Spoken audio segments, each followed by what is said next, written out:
18 meilleurs élèves du premier et second cycle honorés. Ils ont reçu des mains du parrain Fofana Lassina, des cahiers, des dictionnaires, des livres et bien d'autres fournitures pour préparer la prochaine rentrée scolaire. Ils ont été célébrés afin de stimuler le goût du travail bien fait chez tous les élèves du département.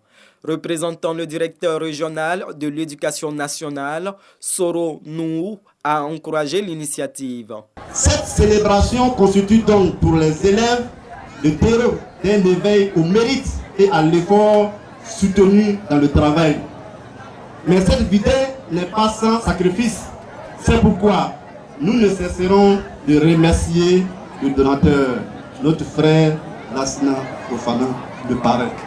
Nous avons placé l'éducation parmi nos priorités. C'est pourquoi nous ne ménagerons aucun effort pour encourager, soutenir et initier des actions allant dans le sens de l'amélioration du système éducatif dans notre région. Cette célébration s'est déroulée sur fond de sensibilisation à la scolarisation de la petite enfance. Dans le Folon, la politique de l'école obligatoire peine à trouver chemin. Toutes les occasions sont bonnes pour amener les populations à inscrire les enfants à l'école. C'est un élément de saine compétition et ça doit permettre donc de récompenser les meilleurs et ceux qui n'ont pas été récompensés, de voir que c'est possible d'être récompensés. Donc c'est une saine émulation et nous pensons que ça doit continuer. Et nous allons donc apporter toute notre contribution, tous nos engagements pour que ce genre d'événement puisse véritablement se reproduire. Ce que je peux dire pour tout le monde, il n'y a que le travail qui paye. Le parrain a inauguré officiellement un bâtiment de 4 classes qu'il a lui-même offert à l'établissement pour accueillir les élèves du second cycle.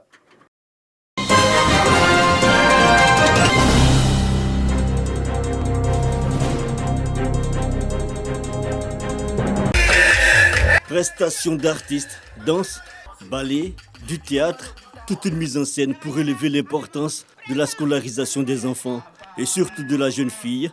Nous sommes aux festivités de fin d'année des enseignantes du préscolaire et du primaire de Dabakala. Ces institutrices regroupées au sein d'une amicale veulent, à partir du savoir-faire des unes et des autres, œuvrer à l'amélioration des résultats scolaires du département. Nous vous rassurons quant à notre engagement de servir avec dévouement et loyauté afin de booster notre système éducatif. Ces institutrices s'engagent ainsi à relever le niveau des élèves en lecture, en orthographe et en mathématiques pour faire de Dabakala une référence, une résolution légitimée par les autorités scolaires, municipales ainsi que le parrain. Il ne saurait exister d'école de qualité sans enseignants de qualité. Des enseignants dévoués, conscients du fait qu'ils ont entre leurs mains l'avenir de toute une nation. Ces festivités ont été également mises à profit pour faire des dons à la maternité de la ville. Cette amicale existe depuis 14 ans et compte près d'une 60aine de membres.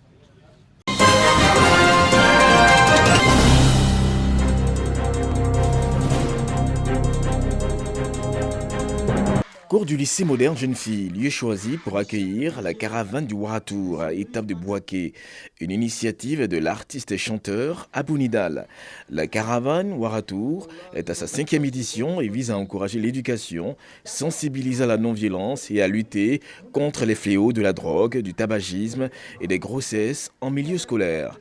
Par cette action, l'initiateur entend contribuer à une bonne formation des élèves. Non au travail des enfants dans la cacaoculture, c'est le thème de cette caravane.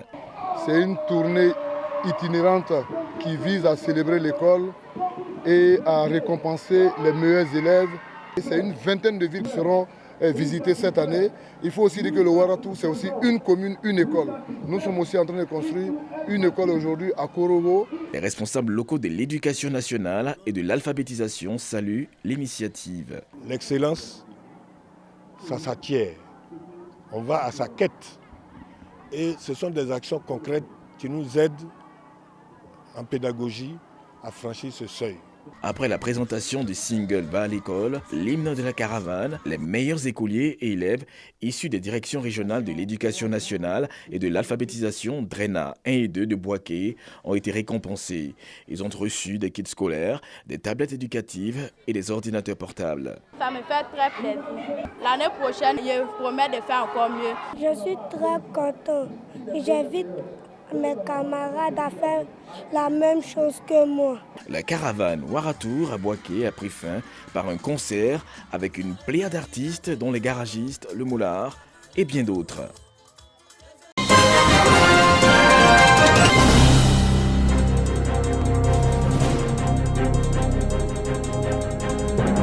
Mariam Traoré a mis fin à son cursus scolaire en classe de 5e faute de moyens financiers.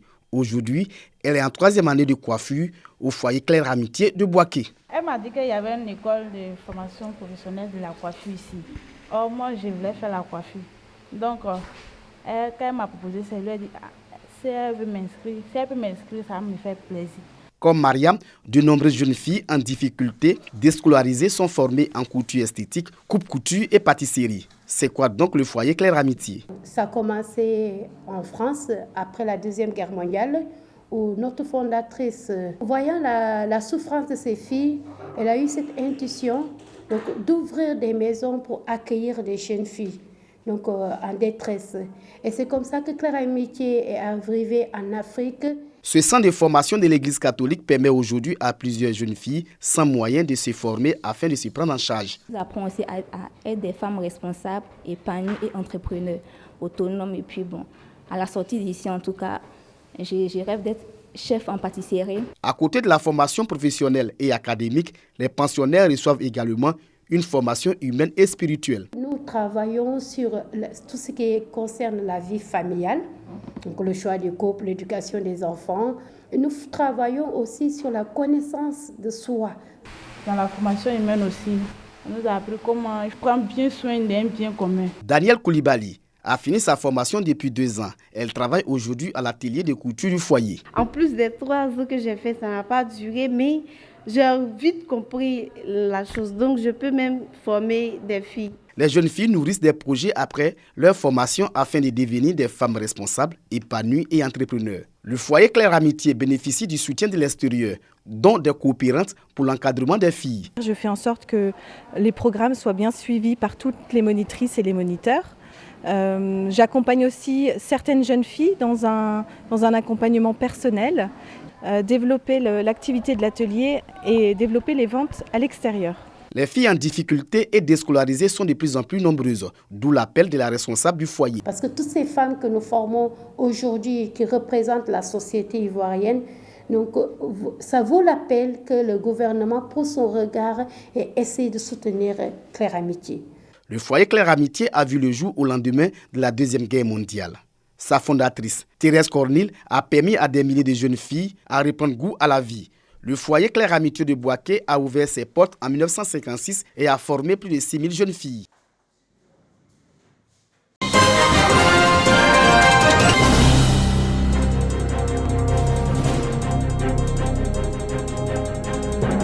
La pénétration de l'évangile dans la partie septentrionale de la Côte d'Ivoire reste un combat pour les différentes obédiences chrétiennes.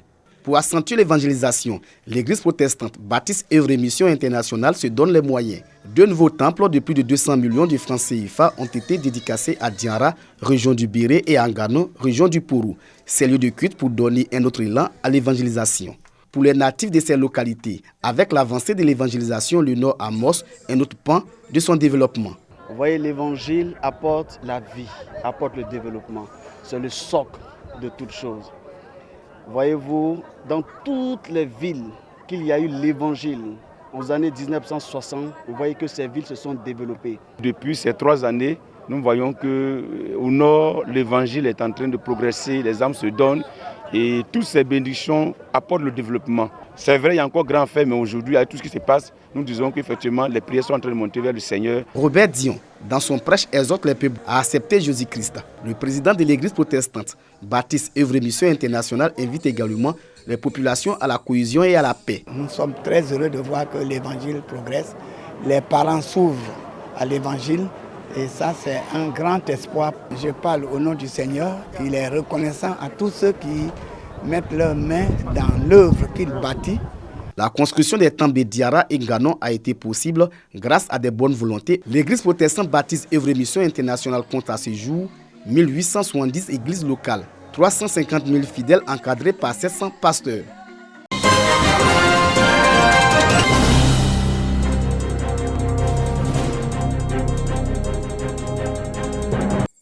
Un mois après le grave accident qui a fait 21 morts à Darakoka sur l'axe Fronan-Niakara, un autre vient de se produire à moins de 10 km de la sous-préfecture de Fronan. Un accident produit dans la nuit du 5 juin par le non-respect de la signalisation routière selon le propriétaire du véhicule, impliquant un minicar en partance pour le nord du pays. Le bilan fait état de 22 blessés, dont 6 cas graves et d'importants dégâts matériels. Pas de perte en vie humaine. Tous les blessés ont été transférés au CHR de Katiola. C'est le lieu d'interpeller les usagers de la route, en particulier les motocyclistes et les automobilistes, au respect strict du code de la route, à la prudence et à la responsabilité afin d'éviter d'endeuiller les familles.